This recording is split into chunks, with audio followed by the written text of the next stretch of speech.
donde hay esfuerzos hay deformaciones. En nuestro caso las deformaciones son asentamientos, ¿verdad? Pero siempre que haya esfuerzo tiene que haber deformación. Porque eso es lo que dice la ley elástica, que es la que aplicamos casi para todas cosas, con la bendita ley de Hooke, ¿verdad? Que dice que los esfuerzos son proporcionales a las deformaciones.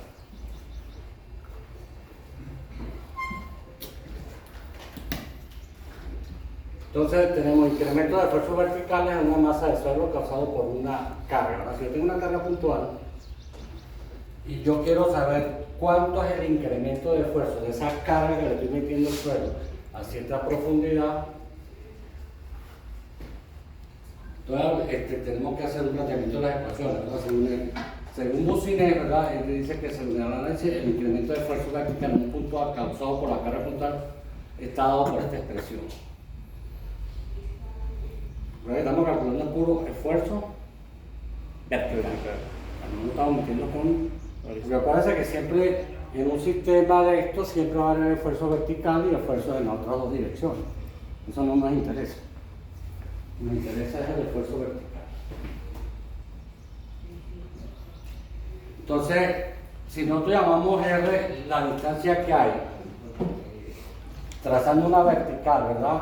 Con el plano del suelo, dado por esa expresión, ¿verdad? En coordenadas X, Y, teniendo el origen siempre aquí. Quiero hacer hincapié con esto porque cuando vayamos a aplicar las ecuaciones, esto es muy sencillo de calcular. Tenemos que saber de dónde salen las ecuaciones, ¿verdad? Y cómo voy a calcular yo el R y de dónde vienen las expresiones. Buenos días.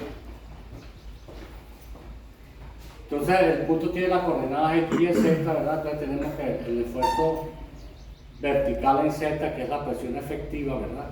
Sigma ZA sería igual a sigma A más el incremento de presión, donde sigma A es gamma por Z, ¿verdad? Presión efectiva, ¿verdad? O sea, el esfuerzo efectivo. Y delta sigma Z, pues lo podemos expresar como un peso de Z cuadrado sobre I sub B. Eso es resolviendo aquella ecuación, donde I sub B es un factor de influencia que depende de la relación R sobre Z. Entonces, vean que para calcular los esfuerzos que se pueden generar, el incremento de esfuerzo, es muy sencillo. Si yo conozco la carga y conozco la profundidad del punto, conozco Z, lo que tengo que calcular es I sub B, y eso lo calculamos a través de tablas. Que es una expresión muy sencilla para seguir con el profesor.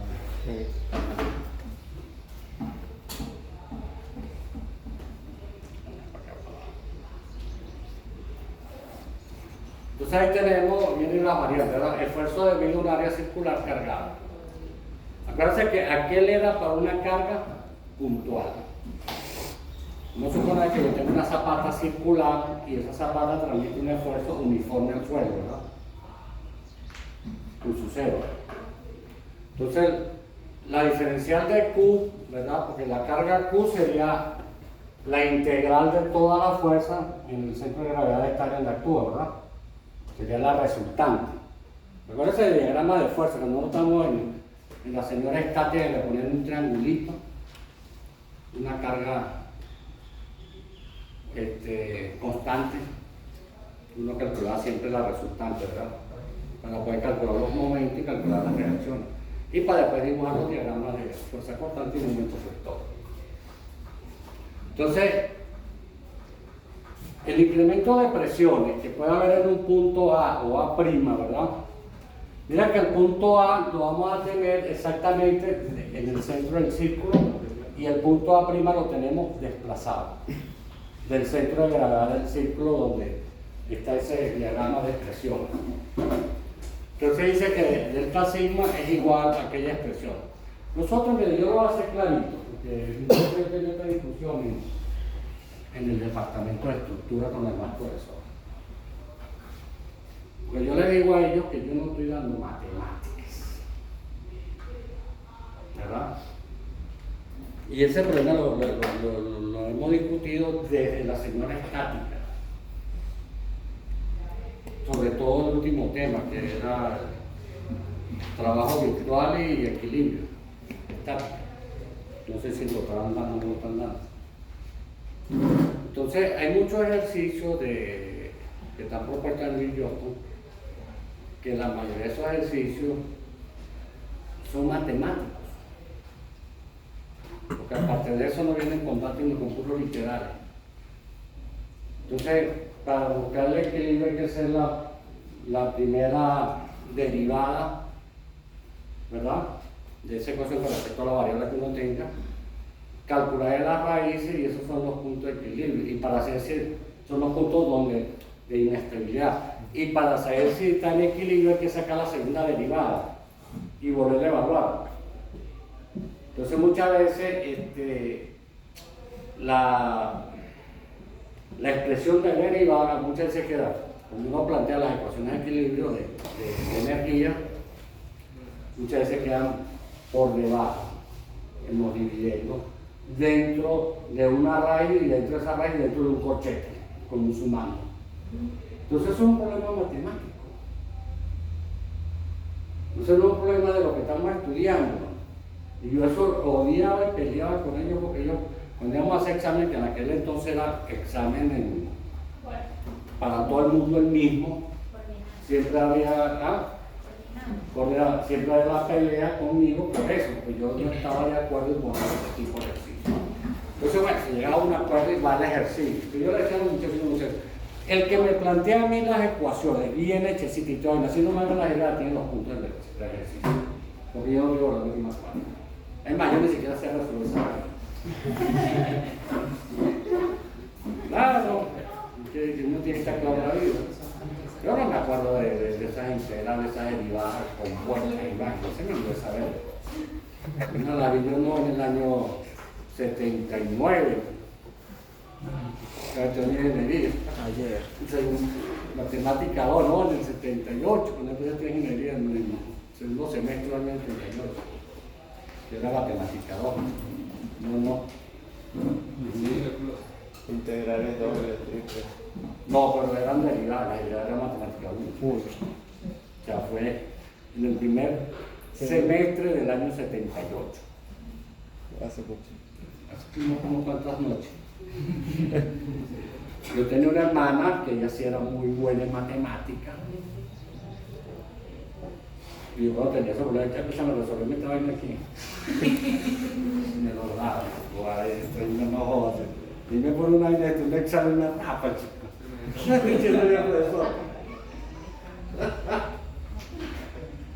Entonces, nosotros lo que tenemos que centrarnos en esto, es de dónde vienen las ecuaciones, ¿verdad? Cómo se está planteando el problema, para saber aplicar, porque ya las ecuaciones están resueltas, para saberlas aplicar y más nada. Entonces, ok, el diferencial de esfuerzo, ¿verdad? Para un punto cualquiera en un área circular está dado por esta expresión.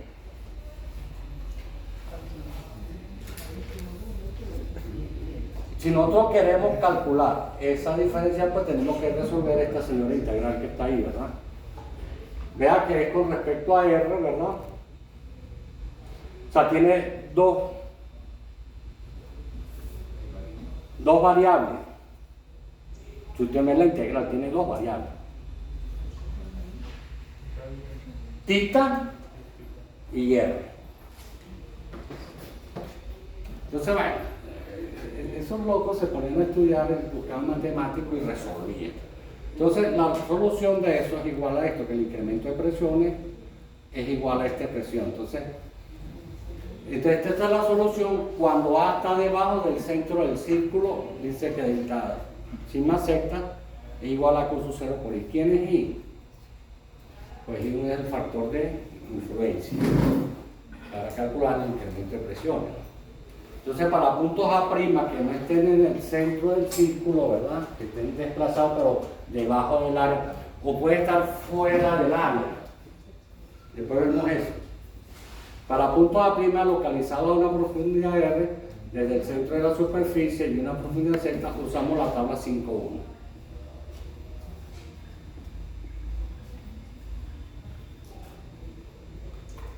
Ajá, porque... La tabla 5.1 es para conseguir ¿qué? I. Lo que pasa es que creo que no les dije dónde se consiguen para este caso, ¿verdad?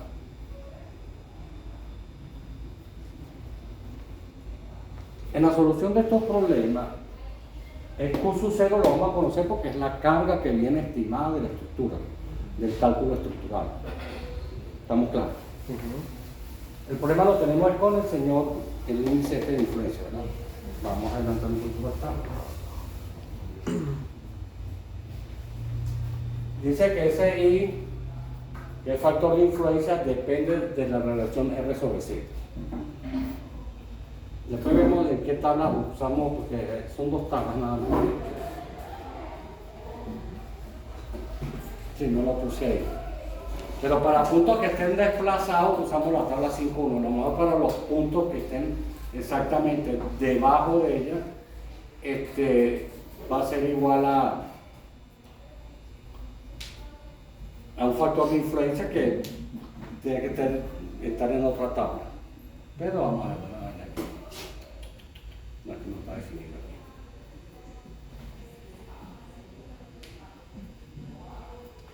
Más adelante está ahí. Esfuerzo debido a una carga sobre un área rectangular. Acuérdense que las zapatas, bueno, las zapatas pueden tener cualquier forma. Nosotros vimos, cuando vimos la introducción, vimos que teníamos zapatos que podían ser en T, ¿verdad? Que podían ser trapezoidales, que las más comunes son rectangulares, cuadradas y circulares, son las más comunes. ¿Por qué son las más comunes? Porque nosotros los ingenieros somos unos carados que queremos hacer las cosas más fáciles y no nos enredamos la vida. De poner una figura más extraña para tener que hacer más cálculos. Entonces buscamos lo más sencillo de calcular, pero bien calculadito, ¿verdad? Sin embargo, cuando cuando tenemos fundaciones diferentes, de diferentes figuras, uno puede aplicar todos estos métodos. Por los métodos de la superposición de efectos. Yo supongo que vieron ese método de superposición de efectos, en estructura, creo, sobre todo. Tenía una carga así, ponemos una triangular, después le restamos la otra para poder hacer el equilibrio, ¿verdad? Entonces, cuando tenemos una carga rectangular, ¿verdad? Entonces, tenemos una carga en una zapata, esta es la columna, esa carga transmite una presión uniforme en la base, y tenemos un punto A, ¿verdad? Vea que el punto donde está ubicado en una de las aristas, ya sea del cuadrado o del rectángulo. Entonces, el incremento de presión, ¿verdad? El diferencial de A sería dx por dy. El diferencial de Q sería Q sub 0 por S, ¿verdad? Y al radio, pues sería aquí cuadrado más cuadrado. Entonces, la expresión para ese diferencial es este. Vea que no son ecuaciones muy sencillas. Entonces, bueno, haciendo los arreglos nos queda aquella expresión. Entonces, habría que integrar otra vez, ¿verdad? Aquella ecuación, habría que hacer una integral doble, ¿verdad? Donde tiene dos variables, igualmente. Tiene una variable en y y una variable en x, ¿verdad? Porque dice desde y igual a 0 hasta y igual a n, y desde x igual a 0 hasta x igual a b. Pero resolviendo eso, eso igual a Q sub 0 por i. ¿Quién es I? El factor de influencia para el incremento de presión. Eso es lo que tenemos que aprender. Y delta sigma es El incremento de presiones. Porque si yo quiero calcular cuánto es la presión total en un punto que esté aquí, ¿verdad?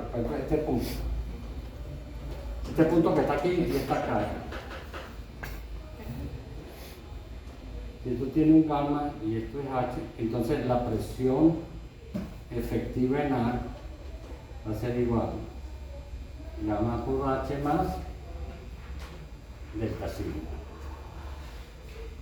Porque este siempre la vamos a conocer. Porque eso lo vamos a ver. Primero tenemos que tener las condiciones del suelo y las profundidades, porque esto puede ser un suelo estratificado. ¿Tú tienes que ver? Pues sumamos este pedacito, y esto de verdad no son algo así. Dependiendo del gamma, porque el gamma, ¿qué es? La pendiente de la recta esa que vaya. Nosotros lo que nos interesa ahorita no es este, es este. ¿Por qué se necesita saber esos valores? Vamos a ver quién se lo puede. Póngase a analizar una obra, una vaina, un metro, cualquier obra. ¿Por qué yo necesito saber cuánto es el incremento de presiones que me genera una superestructura a cierta profundidad de un suelo? ¿Cuál es la idea de eso? Vamos a ver, ¿qué aplicación le podemos dar a eso? Creo que porque el incremento de esa influencia, pues. Ese incremento de presión, porque estamos incrementando la fuerza y la nivel de hacer. Acuérdense que yo les dije a ustedes que los suelos, por su naturaleza, a cualquier profundidad, están acostumbrados a soportar todo ese peso. El problema es que si viene una fuerza de arriba, va a tratar de incrementar el esfuerzo que él tenía ahí, ¿verdad? O sea, yo estoy acostumbrado a soportar un saco de papas, me montan otro, ¿qué pasa? Las piernitas me van a hacer así, ¿verdad? Igual, algo así parecido. Es posible que haya deformaciones por el incremento del esfuerzo también. Ok, bueno, mire, pero la mayor aplicación de nosotros en civil es esto. Yo voy a hacer un edificio, ¿verdad? Y lo tengo en ese nivel. Esto sucede mucho en las industrias, sobre todo, en las empresas de las industrias. Entonces resulta que donde yo voy a hacer ese edificio, esa vaina, aquí pasa una tubería. Me la pasa una tubería, puede ser de gas, de agua, agua blanca, agua de lluvia, de cualquier manera. ¿Qué necesitamos nosotros saber? Si ese esfuerzo que yo estoy aplicando no me va a dañar esta tubería aquí. Porque esa tubería, cuando se diseñó, se calculó para soportar esta carga. Pero no la del edificio nuevo que yo voy a montar, ¿verdad? Cuando se hacen los túneles, igual. Si hay algún túnel están hecho, se va a hacer alguna otra obra encima de eso, va a incrementar los esfuerzos. Entonces esto es así, ¿verdad? Y aquí está, por aquí pasa un cable por aquí. Entonces hay que ver ese incremento de esfuerzo si no me va a dañar ese túnel. Esas son las mayores aplicaciones que tenemos nosotros dentro de la ingeniería. ¿Por qué deberíamos calcular esos esfuerzos?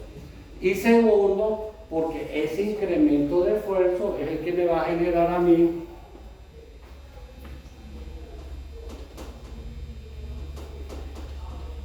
las deformaciones. Y nosotros las normas nos permiten, dependiendo del tipo de estructura, deformaciones mayores. Y este incremento de esfuerzo, si la tubería o el elemento estructural que está aquí lo soporta, hay que ver también cuánto se me va a deformar aquí, ¿verdad? Porque si esa deformación, ese incremento de esfuerzo, que la tubería es suficientemente rígida, soporta, pero cuánto se va a deformar aquí, porque puede ser que por esa deformación ella pueda partir, porque tenga poca utilidad ese tipo de acero que metimos ahí o ese tipo de elementos. Entonces eso se hace más que todo es para poder uno evaluar esa situación. Principalmente nosotros no nos vamos a ocupar de esto, pero lo digo para que sepan por qué. Y nos vamos a preocupar más de saber calcular los incrementos de presiones para diferentes condiciones, ¿verdad? Y para poder determinar los asentamientos. Profesor, ¿usted en su vida laboral ha tenido que usar algo de esto? Sí. No mucho, pero sí. Porque cuando a mí me ha tocado hacer proyectos en zonas industriales, yo pido todo el proyecto completo de lo que han construido. Mucha gente compra una parcela de este tamaño, entonces montan la industria aquí, oficinas allá, pero van creciendo. Pero cuando se montó esto, pues el agua venía por allá, el gas venía por allá. Todo eso hasta llegar a donde estaban las instalaciones. Uno siempre debe tener en cuenta de que hay los planos de proyecto, son los que entregan los arquitectos, los calculistas, todo, ¿verdad? Los eléctricos, los mecánicos, todo el mundo, esto es lo que se va a construir.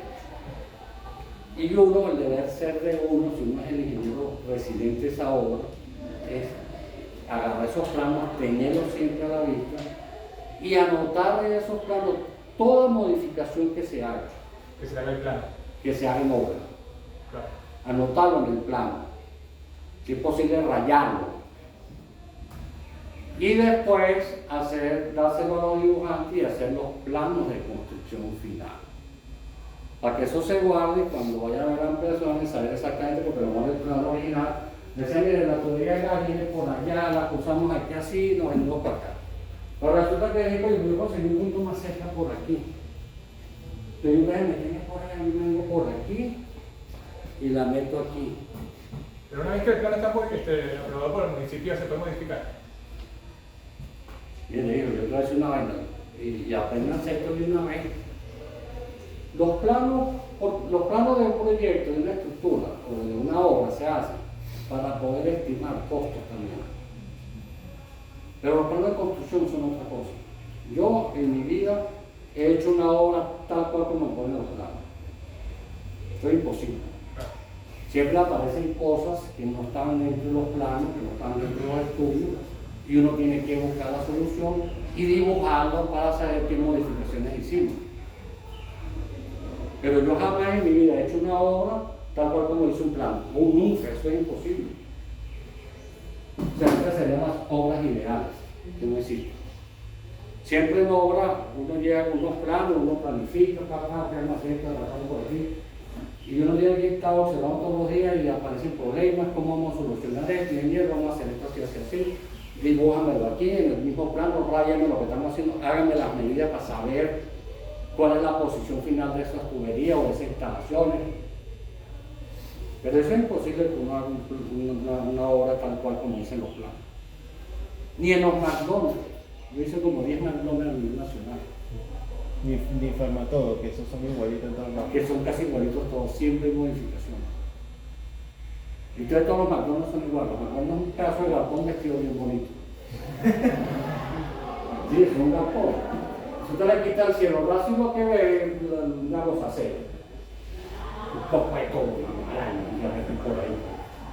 Entonces muchas veces las modificaciones a veces no son en el suelo, son arriba de estos cielos rasos que viene un tubo y se intersecta con otro, los ductos de aire con las tuberías de agua de lluvia. Uno tiene que empezar a hacer todas esas modificaciones con el diablo salimos. Pero eso hay que dibujarlo y tenerlo. Vale. Entonces, como vemos que el incremento de presiones, pasa que son unas ecuaciones bastante, o sea, hay que ser matemáticas, ¿verdad? Bueno, es igual a Q sub 0 por I. ¿Ah? Ya sé. Y yo fui preparador de matemática 1 en la 1. Pero usted sabría que me olvidó de cuando se la pequeña. Claro, que todas las más sencillitas, pero las otras así ya caminan raíces. Los profesionales que se entretienen mucho en esa explicación y le dan mucha énfasis a esa explicación. Hay profesores así, pues, deberían ser un poco más pragmáticos y decir, bueno, ya da Q y eso es lo que vamos a resolver. Claro, yo sí le he hecho el cuento de dónde salen las cosas para que se vean. Porque puede suceder que yo no tenga las tablas, ¿verdad? Puede suceder. ¿Cómo calculo yo el factor de influencia? Bueno, necesita la fórmula. Fácil, ¿verdad? Una fórmula y 5 horas de tiempo. No, porque esto es muy... O sea, ahí es donde uno tiene que ser creativo. Yo, mi calculadora que yo tenía cuando yo estudiaba, lo más que tenía era raíz cuadrada. Sumada, restada, multiplicada y dividida y raíz cuadrada, más nada. Entonces una ecuación de ese estilo, uno tenía que hacerla resolver rapidito. Entonces yo llegaba, pero yo anotaba todos los números. Entonces aquí arriba ponía cuánto valía esto, después ponía la raíz, iba así. Y después iba reduciendo hasta que llegaba mi resultado.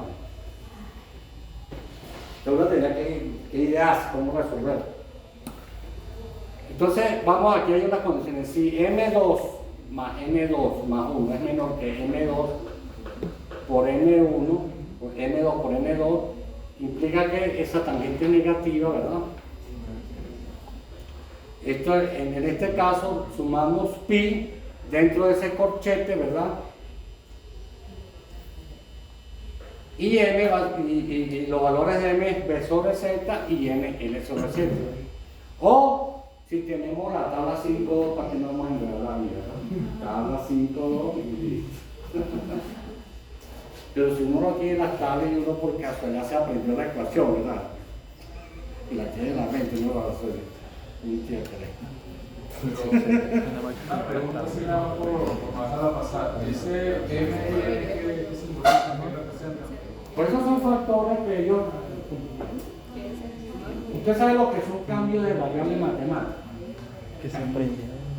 O sea, este elemento lo llamo M, esto lo llamo N. La base entre la profundidad, esa profundidad, No. la distancia del centro al punto. Y M y N pues son estos, M y N son estos. Si usted ve la ecuación anterior, estas relaciones aparecen. Entonces yo en esa ecuación vamos a llamar M B sobre Z, N L sobre Z, que es un cambio de variable.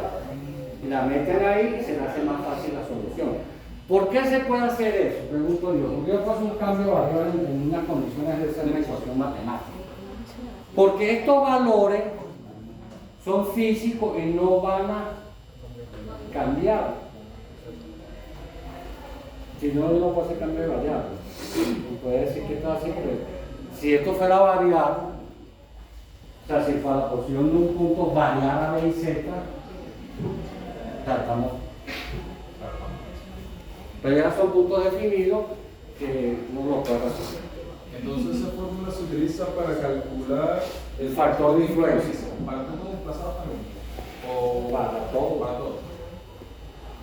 Lo que pasa es que yo te voy a hacer una vaina, por eso no calcular el índice de influencia. Por esa ecuación, lo más probable es que le dé mal. Sí. Lo más probable es que le dé mal. Y que la tabla va a que. Profe, entonces se saca la relación esa de B entre Z y se sacaría la relación y L entre Z para entrar a la tabla. Claro. Bueno, yo tengo tiempo que no veo esa tabla, no sé para recordar.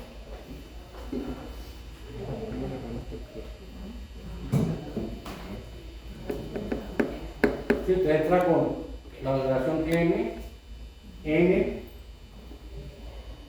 y busca el valor. Si no está exactamente ahí, tiene que ser una interpolación. A veces son interpolaciones sencillas, a veces son interpolaciones dobles. Y eso ya las calculadoras las hacen solitas. Eso antes uno tiene que ponerse yo la sacaba esa mentalmente. La diferencia es que y leía sacando con la calculadora sin escribir nada. Pero después me di cuenta que me hacían equivocar. Yo tenía que escribir los valores de esta diferencia, esto le llamaba Y, X, hasta que llegaba. Después me di cuenta que la calculadora, ¿qué es la calculadora de esa? Ay, sin entender. Yo creé una página en Excel para resolver los polinomios de tercer grado. Y ahí dice, la tengo en el escritorio.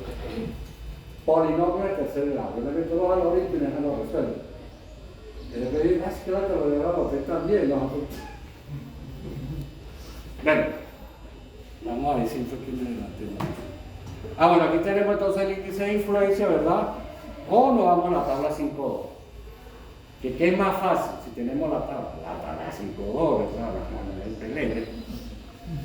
Para determinar el incremento de esfuerzo vertical en otro punto del área cargada, ¿verdad? Acuérdense que la tabla 5.1, el punto tiene que estar siempre en una arista del cuadrado del rectángulo. Si es un cuadrado, pues B es igual a L y Z es B, o sea, la misma, o sea, no me pongo la. Vamos a suponer que yo quiero calcular el incremento de presiones en un punto que esté aquí a cierta profundidad. Bueno, lo que hacemos es hacer una división del área. Ponemos el punto siempre que caiga en la lista y vemos que el incremento de presiones sería igual al factor factor de influencia será igual a la suma a lo que me produce esta área, lo que produce esta y esta, y este punto siempre está aquí. Tengo que aplicar eso 4 veces y sumar. Lo multiplico por Q y me da el incremento de presión. Yo puedo calcular el incremento de presiones. Bueno, yo creo que eso está ahí. Debe ser me adelanto las cosas y tiene. Por ejemplo, yo tengo esta área cargada, ¿verdad? Y quiero calcular el incremento de presión en un punto que está fuera del área a cierta profundidad.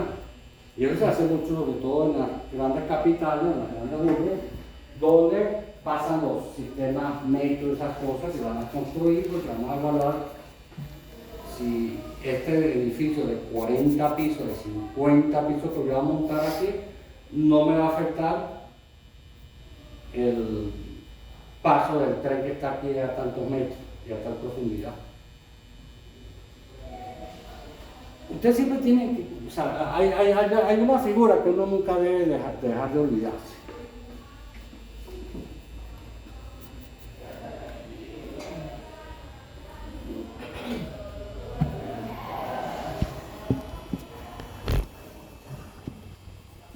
Siempre vemos que esto va aproximadamente 20.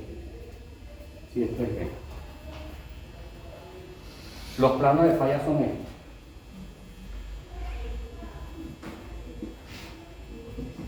Entonces, si yo tengo esto aquí,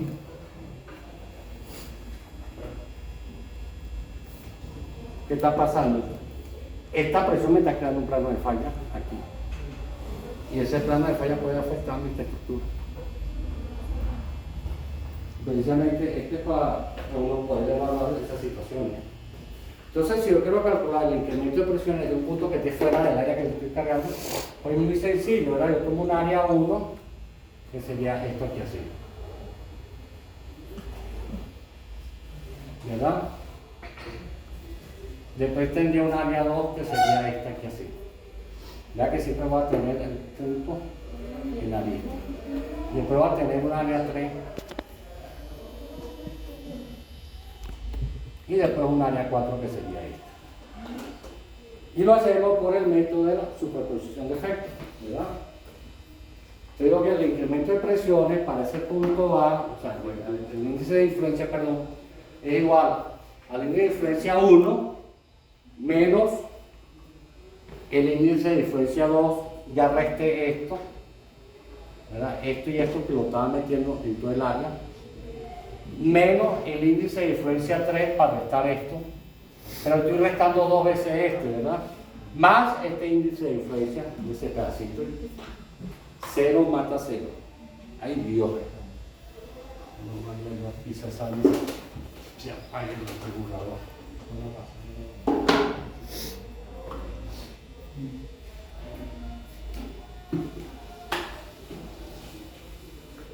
Si tenemos varios tipos de cimentaciones, ¿verdad? El índice de influencia pues sería lo que me incrementa curso 1 por el índice de influencia de esa cimentación más curso 2 por la cimentación. O sea, esto tiene, aquí lo que pasa es que no saben la otra figura, pero lo más probable es que quede algo así. Entonces, incremento de presiones por esta, por el círculo, más incremento de presiones por esta que es rectangular. Igualmente, hacemos área, aplicamos el método de la superposición de efectos y calculamos. Pero ahí tenemos dos estructuras aparte, separadas. Sí, porque el no de presión en cualquier punto que esté por aquí, no sé que la figura no sale completa, le vamos a suponer que ese punto esté por aquí. Entonces sería lo que va a incrementar esto más lo que aquí, es lo que va a incrementar el las dos áreas cargadas, va a incrementar las presiones en ese punto.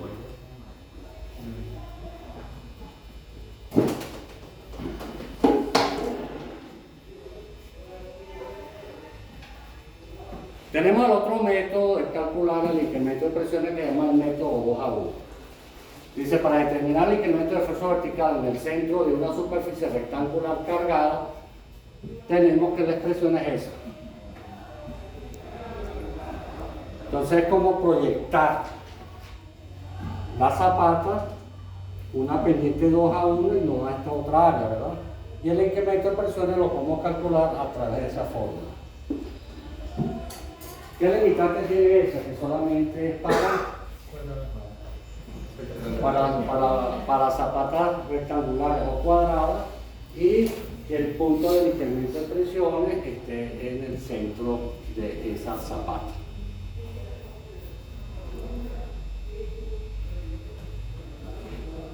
También tenemos cómo calcular el incremento de esfuerzo bajo un terraplén. ¿Verdad? Con otro cálculo para que diseñamos vialidades o pasos en nivel o cosas, hacemos terraplenes, ¿verdad? Rellenamos todo esto con material. Hay veces que no ponemos esto, sino ponemos cualquier elemento tal destacado, cualquier otra cosa, y hacemos los rellenos. Para el método 2.1 es para zapatas cuadradas rectangulares, donde ahí está en el centro de la zapata. Donde el punto de calcular el incremento está el centro de la zapata. Solamente es aplicarle ahí. Entonces, yo voy a hacer un paso a nivel o una vialidad, necesito levantar y necesito hacer un relleno y después tirar el puente, lo que voy a poner arriba, el pontón, lo que yo piense hacer para que los carros pasen por debajo. A lo mejor tenemos algún problema aquí. Igualmente, siempre los problemas que todos que existen son el problema de tubería. Entonces, al montar este terraplén, nosotros queremos saber cuánto es el incremento de presiones, por lo menos el punto más desfavorable en el centro de gravedad del terraplén, ¿verdad? Para poder chequear si lo que esté debajo de él no va a tener problemas. Entonces tenemos que el incremento de presiones está dando por aquella fórmula, ¿verdad? Ahí tenemos que el pulso de SR es gamma por H, gamma es el peso específico, H es la altura del terraplén, alfa 1 es igual a eso y alfa 2 es igual a eso. Entonces DAS en el año 97 simplificó la ecuación I', llamando factor en función de B1 y Z y de B2 y Z. ¿Quién es B1?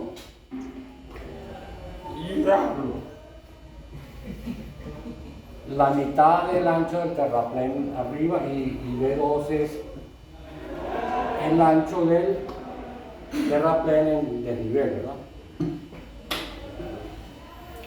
Pero igualito, hay una fórmula grandota para calcular ese factor, pero no, vamos para la figura 5.11 y se resolvemos. Este otro método para calcular incremento de presiones, desde el que vamos a hacer un taller. Este es el método más sencillo, más fácil para determinar incremento de presiones. Y las fórmulas son muy facilitas de hacer. ¿Cómo está? Que se llama el método de Newman para cargas de cualquier tipo, para empezar, ¿verdad? El punto puede estar en cualquier lado. O sea, él es versátil, sirve para todo. Entonces, Newman, ¿qué hizo? Él dijo, bueno, aplicando la ecuación de Boussinet, tenemos que el incremento de presiones con punto cualquiera era igual a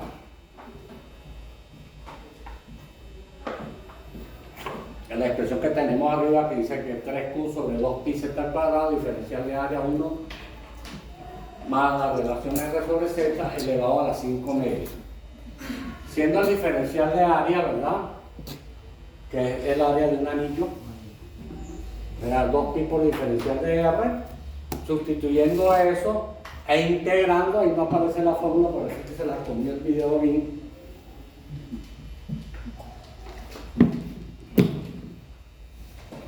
O a lo mejor para otra lámina.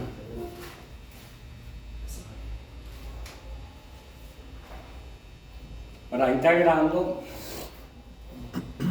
tenemos una integral de una sola variable que está entre 0 y R, ¿verdad? De esta expresión y nos da que es aquella.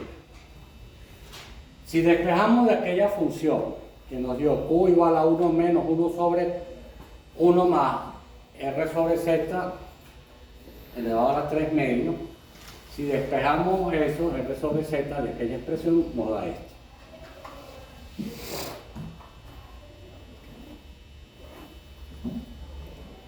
Entonces, vamos a hacer una tabla, ¿verdad? Vamos a hacer una tabla y determinamos y fijamos un valor de Z. No tiene nada que ver. Digo, para Z igual a 5 metros. Entonces, con esas expresiones yo tengo delta QZ sobre Q. Yo puedo tener 0, 0.1, 0.2, hasta que delta Z sea igual a Q, que es 1. Porque ya de ahí no puede haber más incremento. ¿Cuándo delta Z es igual a Q? Vamos a estudiar la profundidad Z. A medida que yo, o sea, delta Z igual a Q exactamente donde la zapata está pegando el suelo. O sea, ¿qué quiere decir eso? A la cota de fundación. Delta Z es igual a Q aquí.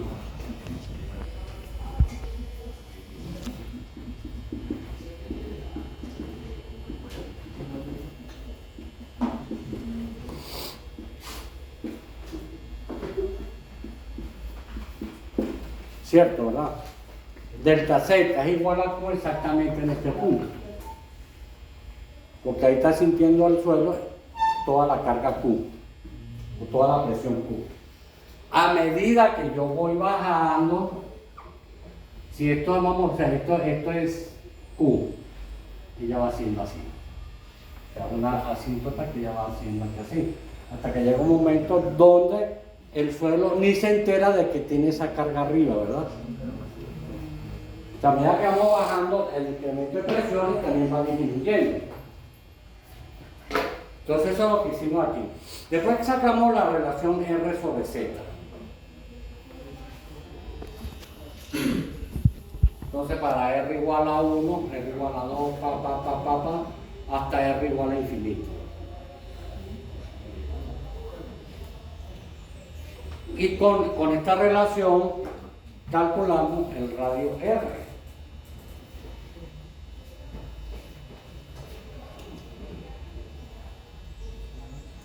Entonces, si utilizamos un Z igual a 5 centímetros y la profundidad donde se desea calcular el incremento de carga es de 10 metros, a cada metro de zapata en planta le corresponde 5 sobre 10, que sean 50 milímetros en el dibujo. Entonces tenemos que agarrar el dibujo normal.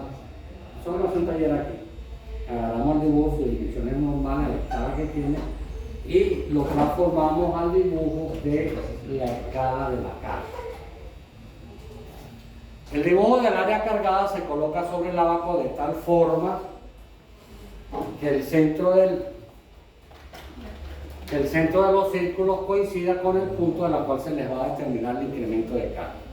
Se procede a contar el número de segmentos cubiertos por dicha área, se multiplica por el factor de influencia y multiplicado por Q sub 0 se obtiene el incremento de carga. Vamos a tratar de hacer un esquema rapidito de esto. Yo trazo un sistema de coordenadas.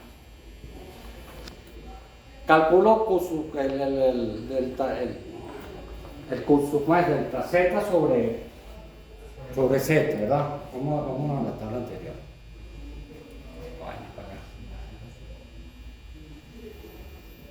Hago estos cálculos y calculo estos radios. Esos radios con un compás yo dibujo estos círculos.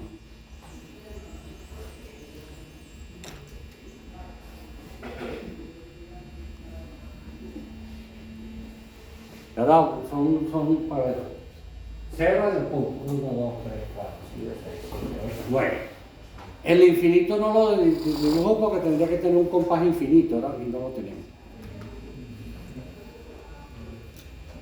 Calculo el índice de influencia de la carga.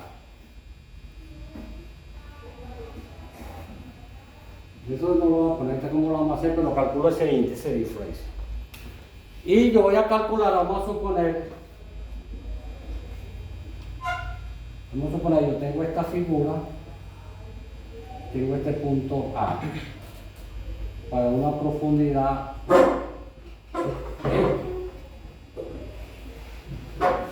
yo calculo hago el dibujo a la escala, porque ahora tengo que dibujar a la escala, ¿verdad? De la carta. Y vamos a suponer que esta misma figura a la escala me da esto. Después nosotros tenemos que hacerla prácticamente para entenderlo bien. Entonces aquí tengo yo mi punto A otra vez a la escala de la gráfica. ¿Cómo calculo yo el incremento de presiones? Agarro este dibujo de la escala gráfica y lo monto aquí.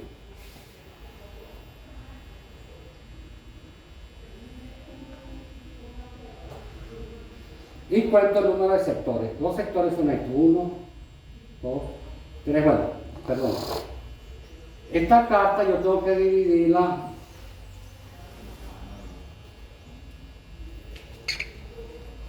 yo por norma general lo hago a 45 grados aquí. Cuando pones el que escribe. Listo. Y aquí 45 grados. Saco la bisectriz aquí, me quedan 22,5. Bisectriz aquí, 22,5. Bisectriz aquí, 22,5. Entonces, ¿cuáles son los sectores?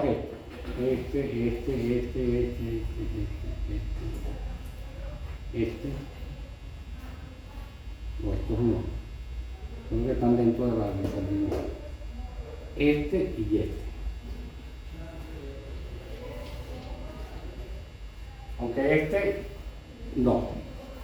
Porque ¿qué es lo que pasa? Jamás en la vida nos va a coincidir que los sectores coincidan exactamente con la figura. Entonces, yo cuento estos sectores. Este está completo, este. Este está completo. Este hay un pedazo. Porque este sector es todo este. Este sector es todo este. Solamente hay un toletico aquí, ¿verdad? Y este sector que es este aquí me agarra este. Entonces aquí es donde uno tiene que jugar con decir, bueno, este pedacito más este tolete me hacen este completo. Y eso queda a criterio de Dios. Entonces el incremento de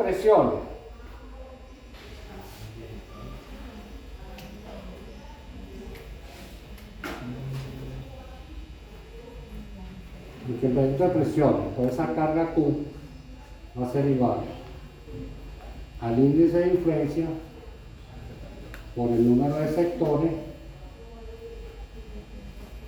por la carga Q. Y el método este de las cartas de Newman, la ventaja que tiene, yo lo he aplicado en obras, porque a mí me tocó trabajar en obras donde el pueblo más cercano lo tengo a 2 horas. O sea, las obras no todas están en la Plaza Bolívar, ¿verdad? Y en las ciudades. Me tocó trabajar en obras que en las montañas, donde te digo, el pueblo más cercano lo tengo a 2 horas. Entonces te sale un problema de esto y qué hacemos.